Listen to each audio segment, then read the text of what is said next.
Bismillahirrahmanirrahim. Assalamualaikum warahmatullahi wabarakatuh. Kaum muslimin muslimat, rahimakumullah. Puji syukur marilah kita panjatkan kehadirat Allah Subhanahu wa Ta'ala yang telah memberikan kita nikmat beribu-ribu nikmat, yakni di antaranya nikmat iman, Islam, ihsan, serta nikmat sehat walafiat, sehingga kita masih bisa diberi hidayah dan kesempatan untuk beribadah kepada Allah Subhanahu wa Ta'ala. Sholawat serta salam semoga senantiasa tetap tercurah kepada Nabi besar kita, Nabi Muhammad Shallallahu Alaihi Wasallam, utusan Allah yang membawa cahaya petunjuk kepada seluruh umat manusia, dan kepada keluarganya, sahabatnya, dan kita selaku umatnya, mudah-mudahan mendapat syafaatnya di yaumil qiyamah nanti. Amin, amin, ya Allah ya Robbal Alamin.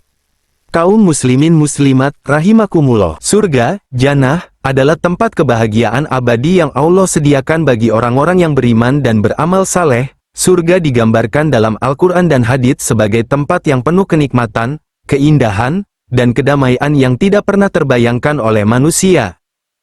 Ibnu Abbas berkata bahwa Rasulullah Shallallahu Alaihi Wasallam pernah bersabda, ada 10 golongan dari umatku yang tidak akan masuk surga, kecuali bagi yang bertobat. Mereka itu adalah 1. Al-Qola, 2. Al-Jayuf, 3. Al-Katat, 4. Ad-Daibub, 5. Ad-Dayus, 6. Sahibul Artabah, 7. Sahibul Kubah, 8. Al-Utul, 9. Az-Zanim, dan 10. Al-Akli Walidai. Selanjutnya, Rasulullah ditanya, ya Rasulullah, siapakah Al-Qola itu? Beliau menjawab, orang yang suka mondar-mandir kepada penguasa untuk memberikan laporan batil dan palsu. Rasulullah ditanya, siapakah Al-Jayuf itu? Beliau menjawab, orang yang suka menggali kuburan untuk mencuri kain kafan dan sebagainya. Beliau ditanya lagi, siapakah Al-Katat itu? Beliau menjawab, orang yang suka mengadu domba. Beliau ditanya, siapakah Ad-Daibub itu? Beliau menjawab, germo orang yang memasarkan pelacur. Rasulullah ditanya, siapakah Ad-Dayus itu? Beliau menjawab, Dayus adalah laki-laki yang tidak punya rasa cemburu terhadap istrinya, anak putrinya, dan saudarinya. Rasulullah ditanya lagi, siapakah Sahibul Artabah itu? Beliau menjawab, penabuh gendang besar.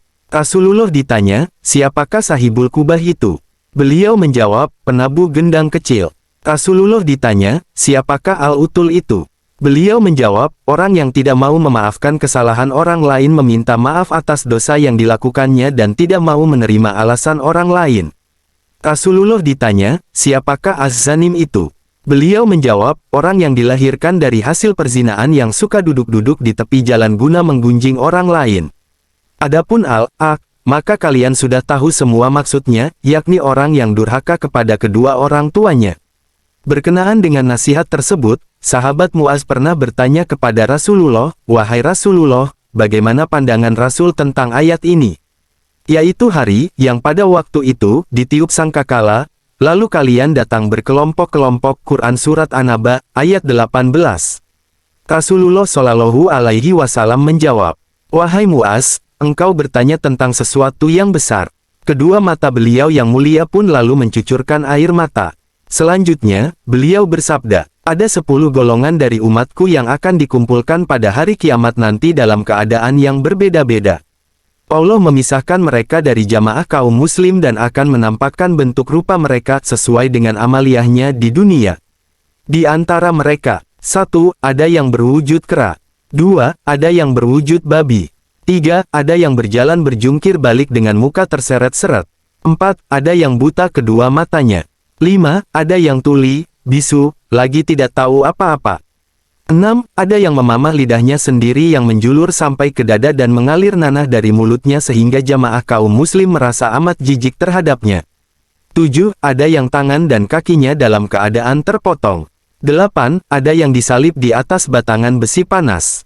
9. Ada yang aroma tubuhnya lebih busuk daripada bangkai, dan 10. Ada yang berselimutkan kain yang dicelup aspal mendidih. Mereka yang berwajah kera adalah orang-orang yang ketika di dunianya suka mengadu domba di antara manusia. Yang berwujud babi adalah mereka yang ketika di dunianya gemar memakan barang haram dan bekerja dengan cara yang haram, seperti cukai dan uang suap. Yang berjalan jungkir balik adalah mereka yang ketika di dunianya gemar memakan riba. Yang buta adalah orang-orang yang ketika di dunianya suka berbuat zalim dalam memutuskan hukum. Yang tuli dan bisu adalah orang-orang yang ketika di dunianya suka ujub membanggakan diri dengan amalnya. Yang memamah lidahnya adalah ulama dan pemberi fatwa yang ucapannya bertolak belakang dengan amaliyahnya. Yang terpotong tangan dan kakinya adalah orang-orang yang ketika di dunianya suka menyakiti tetangganya. Yang disalib di atas batangan besi panas adalah orang yang suka mengadukan orang lain kepada penguasa dengan pengaduan batil dan palsu. Yang tubuhnya berbau busuk melebihi bangkai adalah orang yang suka bersenang-senang dengan menuruti semua syahwat dan kemauan mereka tanpa mau menunaikan hak Allah yang ada pada harta mereka. Adapun orang yang berselimutkan kain yang dicelup aspal mendidih adalah orang yang suka berlaku sombong dan membanggakan diri. Hadis riwayat Qurtubi. Adapun mengenai namimah atau adu domba, Rasulullah bersabda dari Hudzaifah, beliau berkata, Rasulullah Shallallahu Alaihi Wasallam bersabda, tidak akan masuk surga orang yang suka melakukan namimah, mengadu domba. Hadis riwayat muttafaq alaih. Jazakumullahu khairan kasiran, wallahu a'lam bisawab. Assalamualaikum warahmatullahi ta'ala wabarakatuh.